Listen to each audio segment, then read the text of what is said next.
वीरों की वजह से हमारा देश 1947 में आजाद हो सका था। तो दोस्तों, आज के इस वीडियो में हम भारत के सबसे लोकप्रिय लोगों में से एक महात्मा गांधी के जीवन के बारे में जानेंगे कि किस तरह से आखिर अहिंसा के मार्ग पर चलने वाले गांधी जी ने अंग्रेजी हुकूमत को हिलाकर रख दिया था। तो दोस्तों, इस कहानी की शुरुआत होती है 2 अक्टूबर 1869 से, जब गुजरात के पोरबंदर शहर में महात्मा गांधी जी का जन्म हुआ। उनके पिता का नाम करमचंद गांधी और मां का नाम पुतलीबाई था। हालांकि भले ही गांधी जी पोरबंदर शहर में पैदा हुए थे, लेकिन जन्म के कुछ साल बाद ही उनका पूरा परिवार राजकोट में रहने लगा और फिर गांधी जी की शुरुआती पढ़ाई भी वहीं से हुई थी।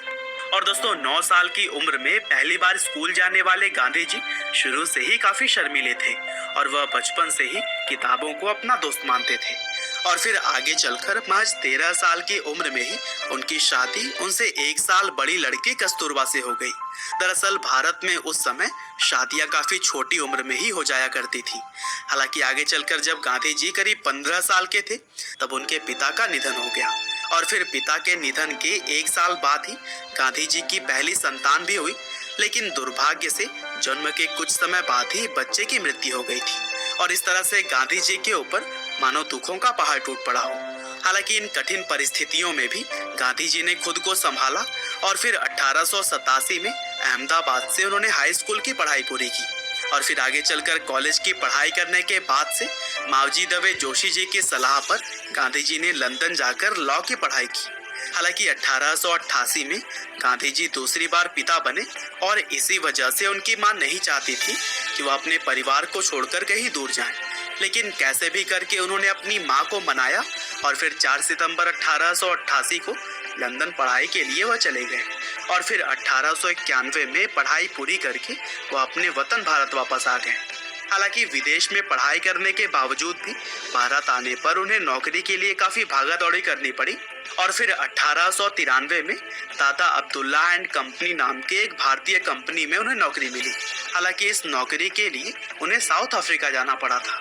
और दोस्तों, साउथ अफ्रीका में बिताए गए साल गांधी जी के जीवन के सबसे कठिन समय में से एक था, क्योंकि वहां पर उन्हें भेदभाव का काफी सामना करना पड़ा। हालांकि इन्हीं भेदभाव ने ही उन्हें इतना सक्षम बना दिया कि वह लड़ने के लिए पूरी तरह से तैयार रहते थे। और दोस्तों, यूं तो गांधी जी को सिर्फ 1 साल के लिए ही साउथ अफ्रीका भेजा गया था, लेकिन वहां रह रहे भारतीयों और आम लोगों के हक के लिए वह अगले 20 साल तक लड़ते रहे और इसी दौरान उन्होंने नटाल इंडियन कांग्रेस की स्थापना की थी। और दोस्तों, अफ्रीका में रहते हुए गांधी जी ने एक निडर सिविल राइट्स एक्टिविस्ट के रूप में खुद की पहचान बना ली थी और फिर गोपाल कृष्ण गोखले, जो कि इंडियन नेशनल कांग्रेस के एक सीनियर लीडर थे, उन्होंने गांधी जी से भारत वापस आकर अपने देश को आजाद करवाने के लिए लोगों की मदद करने की बात कही। और फिर इस तरह से 1915 में गांधी जी भारत वापस आ गए और फिर यहाँ आकर उन्होंने इंडियन नेशनल कांग्रेस ज्वाइन करके भारत की आज़ादी में अपना सहयोग शुरू कर दिया।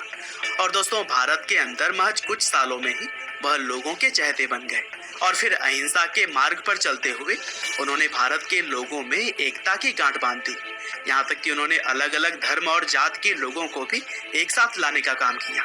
और दोस्तों, 1922 में गांधी जी ने असहयोग आंदोलन चलाया, जिसके तहत अंग्रेजी चीजों का इस्तेमाल भारतीय लोगों ने लगभग बंद ही कर दिया था। और फिर जब यह आंदोलन काफी सफल साबित हो रहा था, तब महात्मा गांधी को 1922 में 2 सालों के लिए जेल भेज दिया गया। हालांकि गांधी जी के जेल जाने पर लोगों के अंदर और भी गुस्सा आ गया, जिसकी वजह से पूरा भारत अब एक होने लगा था। और फिर इसी कड़ी में ही मार्च 1930 में दांडी यात्रा को भी अंजाम दिया गया, जिसमें कि 60,000 लोगों की गिरफ्तारी हुई। और फिर इसी तरह से ही आगे भी गांधी जी के नेतृत्व में क्विट इंडिया मूवमेंट की तरह ही कई और भी आंदोलनों को अंजाम दिया जाता रहा और इस दौरान गांधी जी की बहुत बार गिरफ्तारी भी हुई। लेकिन दोस्तों, महात्मा गांधी के द्वारा लगाई गई चिंगारी अब लोगों के भीतर आग बनकर जलने लगी थी और यही वजह थी कि गांधी जी के साथ साथ बाकी क्रांतिकारियों ने मिलकर 1947 में देश को आजाद कराने में अहम रोल अदा किया और फिर 15 अगस्त 1947 को हमारा भारत देश आजाद हो गया।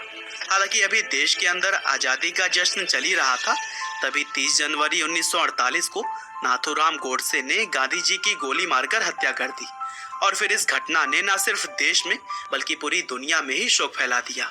हालांकि 15 नवंबर 1949 को गांधी जी के हत्यारे नाथूराम को फांसी दे दी गई थी। पर दोस्तों अंत में बस मैं यही कहना चाहता हूँ कि जब तक गांधी जी जीवित रहे तब तक अहिंसा को ही हर चीज का जवाब मानते रहे और इसी सिद्धांत के दम पर ही उन्होंने अपनी पहचान बनाई थी। हालांकि भले ही वो अब हमारे बीच नहीं है, लेकिन उनकी सीख और उनके सिद्धांत आज भी पूरी दुनिया मानती है। उम्मीद करते हैं कि गांधी जी की यह बायोग्राफी आपको जरूर ही पसंद आई होगी।